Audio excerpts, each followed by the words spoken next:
Salutations, it's SFX and I adore the Disney Sing It franchise. For me, it's one of the gaming franchises with the most compelling history of releases and developments. The series started off with the first Disney Sing It in 2007, kicking off what has become known as the original iconic Sing It trilogy, including the aforementioned game, as well as Disney Sing It 2, released in 2008, and Disney Sing It High School Musical 3 Senior Year, released in 2009. This trilogy established the Disney Sing It franchise, tackling intensely emotional, thematically explorative storylines, also introducing intriguing gameplay that would be refined in future spin-offs to the original trilogy. Games like Disney Sing It, Family Hits, and Disney Sing It 3, Disney XD Gaiden not only improved the gameplay style, but also fleshed out the Disney Sing It franchise. However, the original developers would decide to focus on a competing franchise, the Victorious games. Sadly, the newer developers for Disney Sing It were not able to evolve the franchise successfully with the new mainline game, Disney Sing It 4. In the meanwhile, the Disney Sing It franchise expanded with spin-off games like the strategy game, Disney Sing It Tactics, and the RPG, Disney Sing It The Dark Chronicles, both of which had surprisingly multiple stories, but nonetheless demonstrated that the Disney Sing It franchise is best enjoyed in its original style. However, the franchise seems to have a new developer, and it looks like the upcoming entry, Disney Sing It Resung, will be a soft reboot of the franchise that might be able to replicate its original quality, something that many say comfortably, given that the developer worked on the beloved Taylor Swift Sing It spin-off. Oh wait, did I step into an alternate dimension again? Nah, I'm just kidding. All I said prior was just simply a joke, but it would still be pretty awesome if that was what the Disney Sing It franchise actually was, right? I mean, that's not to say the games are bad. I mean, they look very much like fun. But asking what if questions, at least for me, is actually quite captivating and intriguing. I always love asking these what if questions. Sometimes these questions could be based on more formal history. Like, what if John Adams were the first American president and not George Washington? It can be a bit more personal, or it can be related to video games. Like, what if Nintendo were a third party during the 6th generation of gaming? You see, the idea of what if Nintendo became a third party has been asked by many individuals in the past, and I myself became one of those individuals. I was so captivated by the idea that I decided to write a fake article in Spanish on Google Doc last summer that explored this idea. I decided that I might as well share what I wrote in the article after I made a few revisions and, translated it into English. So, just keep in mind, I tried to write an article as if Nintendo actually became a third party during the 6th generation of gaming, the generation with the PS2, Xbox, and GameCube. And the article was written years after Nintendo made that decision, reflecting upon what Nintendo did and released after becoming a third party. To be clear, only on home consoles though, I'll elaborate that later. It's more of a retrospective that takes place in a world where Nintendo did make the jump to being a third party, at least for a while, and mentions games I think Nintendo would have released if they had become a third party, or simply games I would have thought would have been interesting for Nintendo to release. Also, please note that I was heavily inspired by seeing discussions surrounding Sega becoming a third party.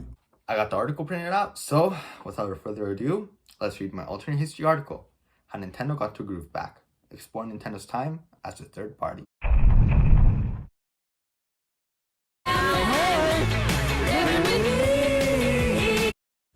Deciding the surprising type of video game industry, Nintendo stopped being a console maker and became a third-party developer. Nonetheless, Nintendo still had their own portable consoles, like the Game Boy Advance and Nintendo DS, due to how these handheld consoles were so successful, and even when Nintendo was making games for the PlayStation and Xbox consoles, these handheld consoles still impact decisions of Nintendo. Interestingly, it was thanks to these handheld consoles and their competition with the PlayStation Portable that led to an influx of Nintendo games arriving on other home consoles. For more context, Nintendo in 2003 announced that they would stop production of the GameCube due to its incredibly low sales, 4.2 million units, and that they would no longer produce home consoles, instead only producing handheld consoles and games for the home consoles of other companies. Consequently, Nintendo began to announce games for the PlayStation and Xbox, with some ports from the GameCube and prior consoles.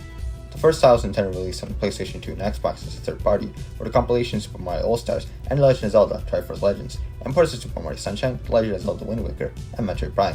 Kinda like how Sega released compilation supports of their prior games. Although it looks like Nintendo did not put much effort into games they launched for the PS2 and Xbox, taking into consideration ports and compilations are not the same as games, Nintendo made 16-bit versions of the 8-bit Zelda games included on the compilation. And most importantly, Nintendo decided to include 16-bit versions of the classic NES Mario games on the aforementioned Mario compilation. Though this may seem insignificant, one should understand that the 16-bit versions of these games were available on the Game Boy Advance, meaning Nintendo decided to risk the sale of these 16-bit versions on their handheld consoles to help the sales of their All-Stars compilation. Why would Nintendo make this decision? Yeah, why? The reason behind this decision is significant, because it demonstrates the strategy Nintendo adopted when they turned to a third party. Nintendo decided that it was worth the effort to take short-term losses to help increase the number of Nintendo fans, which would have long-term benefits, such as allowing for greater sales of the games. Additionally, more fans to Nintendo would help Nintendo maintain commercial dominance in the portable industry, which was at risk thanks to how Sony was making their own handheld console. Considering how Nintendo was aware of the power of Sony, Nintendo really needed the most support possible. While Nintendo already had a strategy to ensure the success of the DS, which was a blue ocean strategy that appealed to casual audiences, Nintendo knew they would need Nintendo fans, and it would be incredibly useful to have the most possible. Thus, Nintendo decided to have their games be released on the Xbox and especially the PS2, as this would enable Nintendo to access a larger audience than they had available previously. Though it would be slightly ironic to try to defeat a future PlayStation product with games that would come out on a PlayStation console, Nintendo understood that by putting their games on the PS2, they had an opportunity to make PlayStation gamers fall in love with Nintendo games, and decided to purchase a Nintendo portable console instead of the PlayStation 1. With this strategy, Nintendo released ports of excellent GameCube games, released new games that were some of their finest, and even ported classic games from prior consoles. Some examples include the aforementioned Super Mario All-Stars and the Legend of Zelda Triforce Legends compilations. Super Mario All-Stars includes the first game, Super Mario Bros. 2, Super Mario Bros. 3, Super Mario Bros. Lost Levels, Super Mario World, Super Mario World 2 Yoshi's Island, and Super Mario 64. Consequently, just like the praise directed to its contemporary, Sonic Mega Collection, this is considered one of the best compilations of all time, thanks to its game catalog, which included as extras Super Mario Land and Super Mario Land 2, 6 golden coins, similar to how the Sonic compilations integrated bonus games. Likewise, the Zelda compilation is also exemplary, thanks to including the first NES Zelda, Zelda 2 Link's Adventure, A Link to the Past, Link's Awakening, Ocarina of Time, and Majora's Mask. Subsequently, Nintendo also released compilations like NES plus SNES All-Stars, a compilation of classic games from the NES and SNES era, Donkey Kongology, a compilation featuring the NES games, Donkey Kong 94, the Donkey Kong Country and Land trilogies, and even Donkey Kong 64, Kirby's Dream Collection, including the first 3 Kirby's Dream Land games, Kirby's Adventure, and Kirby Superstars, and Metroid, Greatest Hunts. This compilation also represented Nintendo's strategy during this era, thanks to how this compilation not only included Metroid, Metroid 2: The Rise of Samus, Super Metroid, and Metroid Fusion, but also included Metroid Zero Mission, which was a recent Game Boy Advance game when the compilation was released in late 2004. Nintendo decided to possibly sacrifice the sales of the Game Boy Advance version to assist the sales of the compilation and expand the Metroid audience, something Nintendo did because they felt that the more mature tone of the series would be enjoyed by PS2 and Xbox gamers. Furthermore, more Metroid fans meant more PlayStation and Xbox gamers would purchase the DS, which Nintendo promised would have an exclusive Metroid Prime game. Regarding Metroid Prime, Nintendo also ported it alongside many other GameCube games, including The Legend of Zelda, The Wind Waker, Super Mario Sunshine, Luigi's Mansion, Pikmin, Star Fox Adventures, Wave Race, Blue Storm, 1080 Avalanche, Animal Crossing, and Super Smash Bros. Melee. Woo! Melee! Additionally, Nintendo also made remakes of classic games like Super Mario RPG Remix, Paper Mario Remix, and Star Fox 64 Remix. Woo! Gino! The inclusion of these games in the PS2 library was something enjoyable, considering that these were some of the best games Nintendo had in the catalog. The sales of these games also helped Nintendo comprehend the platforms where they should launch their next games, which saw Nintendo discover that the Xbox gamers prefer the more realistic and serious games like Metroid, Zelda, or Super Smash Bros. Games, but they're not like many other games of the company. Therefore, Nintendo decided to launch most of the games on the PlayStation 2, where they had a larger audience that purchased the majority of the games Nintendo launched on that system.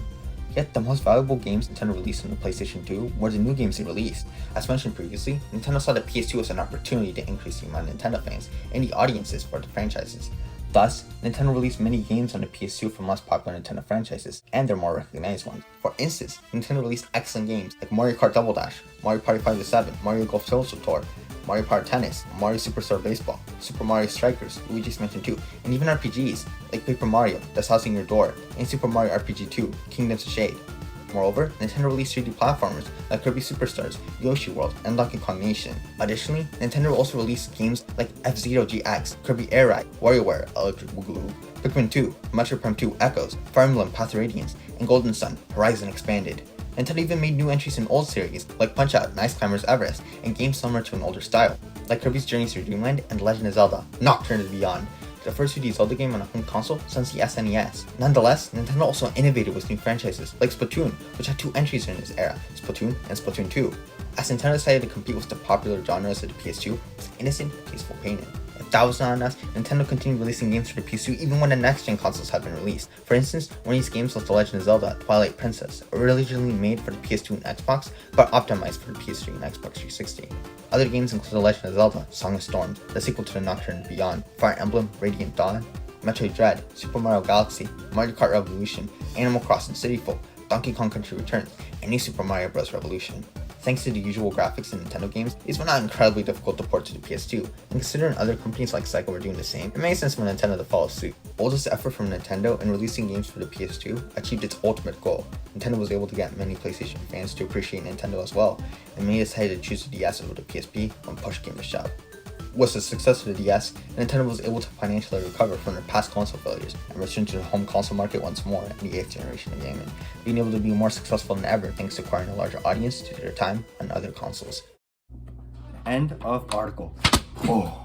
Now, if Nintendo were to go third party, none of what I just described would probably occur. But it was probably the most interesting outcome I could think of. And honestly, I'm just interested by the idea of these classic games being available on other consoles, like Super Mario Galaxy being available on the PS2. So, I could play it on this thing, although this doesn't really play anything. But I'm not really going to get into that again. Honestly, I know this video was pretty unusual in its format, but I just really like this idea and I wanted to share it. Just like how I'd love to see more Wachin Z sing it re-sung.